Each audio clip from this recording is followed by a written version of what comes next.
Bueno, señores, como dijimos al principio, nosotros vamos a tratar hoy el tema de la ley de extinción de dominio, pero haciendo énfasis en lo que es la elusión fiscal, porque fue un tema muy conflictivo dentro de la misma ley. Hay que recordar que la ley en la Cámara de Diputados sufrió, prácticamente es otra ley. Dígame, compañero y hermano Juan Francisco Zapata, ¿qué es lo que es la elusión fiscal y cuál es el procedimiento que se puede usar o se va a usar a partir de la aprobación en la Cámara de Diputados de ya la ley de dominio, De de extinción extinción de de dominio? dominio. Bueno, la elusión fiscal fue uno de los aspectos que fue puestos en los últimos minutos, cuando ya todo indicaba que se iba a aprobar en la Cámara del Senado o Cámara Alta. Y fue un dardo envenenado que quisieron poner los partidos de oposición con respecto al partido de gobierno, que llevaba pues la delantera con respecto a lo que se iba a hacer con la ley. Y de ahí nace una figura que la sacaron del bolsillo, que es lo retroprospectivo, porque la Constitución Dominicana es muy clara estableciendo que la ley no tiene efecto retroactivo, salvo que sea para favorecer a una persona que esté cumpliendo condena o una persona que sea subyúdice, que esté subyúdice. Y la retroprospección lo quisieron conectar para poner que sea tratado en igualdad de condiciones que la extinción de dominio, la evasión fiscal. Pero en este país hay que estar claros de que los grandes evasores fiscales son los dueños de las grandes fortunas, los grandes empresarios. ¿Y dónde estuvo la chicana que querían ponerle a los del gobierno? Pues justamente que iban a enfrentar el sector empresarial al sector gubernamental, cuando el sector gubernamental tuviera que enfrentar justamente a este poder fáctico en base a lo que todo el mundo sabe y que nadie se atreve a ponerle el diente, como se dice popularmente. ¿Y qué es lo que ha pasado? Bueno, lo primero es que la elusión fiscal fue quitada desde la Cámara del Senado y el anteproyecto se convirtió en proyecto porque fue aprobado en una de las dos cámaras. Las personas entendían que cuando la Cámara del Senado aprobó esto ya se convertía en ley. No, faltaban dos pasos. Y los dos pasos eran que pasara a la Cámara de referencia, que se convertía en este momento la Cámara de Diputados. Se le llama Cámara de Referencia porque cuando se presenta un anteproyecto de ley, cuando va a una primera Cámara, esa se llama Cámara de origen del anteproyecto. Claro. Si siguen los pasos. Donde se deposita. Donde se deposita por primera vez y se vez. motiva por primera vez. Claro. Y cuando se aprueba siguiendo los pasos del lugar, que se somete a una primera discusión, se somete a un estudio, se somete a una segunda discusión, si se lleva a comisión, se lleva a comisión, se da un informe positivo o negativo. Si pasó porque el informe es positivo, entonces se manda a la otra Cámara. La otra Cámara tiene la potestad de iniciar desde cero y que el anteproyecto, convertido en proyecto ya que se le ha enviado, pueda ser reformulado, cambiado o crear una ley nueva. 37 aspectos, pues los diputados han puesto con respecto a la ley de extinción de dominio. Esto implica que en la Cámara del Senado tienen dos alternativas. O nueva vez someter a discusión lo que está proponiendo la Cámara de Diputados y volver a las discusiones de nuevo, o de lo contrario, aceptar las observaciones que hicieron los diputados. Si la aceptan taxativamente, sin cambiarle ni una coma, entonces ya puede ser mandada al Poder Ejecutivo, que tiene dos alternativas, que es la publicación y la promulgación. La publicación es ponerla en un documento donde se ponen todas las órdenes departamentales, de direcciones generales, dispositivos del Poder Ejecutivo, dispositivos del Poder Judicial y del Poder Legislativo, que es la Gaceta Oficial. El Poder Ejecutivo no puede observar la ley.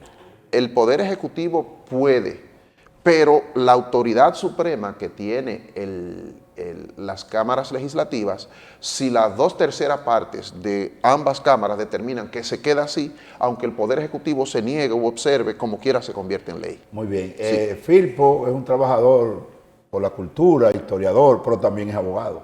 Es decir, que conoce bien el tema, ¿no? En la Cámara de Diputados se aprobó como ley orgánica, es decir, o ley extraordinaria. ¿Y qué significa eso, esos dos conceptos dentro de la jerga legislativa? En primer lugar, yo quisiera también distinguir que no es lo mismo evasión que elusión. Según el artículo 44 del Código Tributario se establecen cuáles son los ilícitos tributarios. En la evasión hay intención de evadir y en la elusión existen mecanismos. Por ejemplo, usted crea una ONG y usted elude fiscalmente el pago de un Eludir tributo. quiere decir distraer hacia otros fines los orígenes, ¿no? Mecanismos non santos que pueden ser fraudulentos o no fraudulentos, pero que están contemplados a veces en la ley. Separar un nombre jurídico de una empresa también puede permitir. La misma exenciones fiscales son mecanismos de elusión. Entonces, las leyes orgánicas necesitan 2/3 partes de la Cámara de Diputados o de la Cámara de Senado para que se constituyan como tales. O de lo contrario, eso era lo que se advertía en el Senado, que si no se aprobaban con esta calidad, después podrían ser llevadas por ante el Tribunal Constitucional. Pero lo cierto es que aquí hay un rejuego, como mencionaba el profesor, porque lo que se está regateando es la aprobación en el fondo.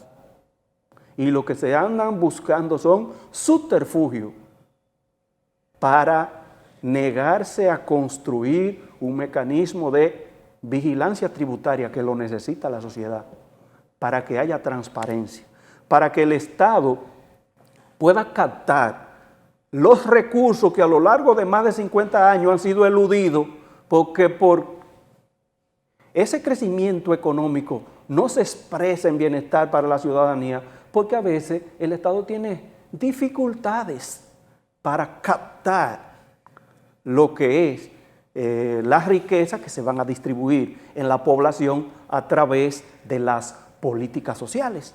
Porque si el Estado no capta, ¿con qué el Estado pone en marcha planes sociales? Yo creo que eso es un asunto imperativo.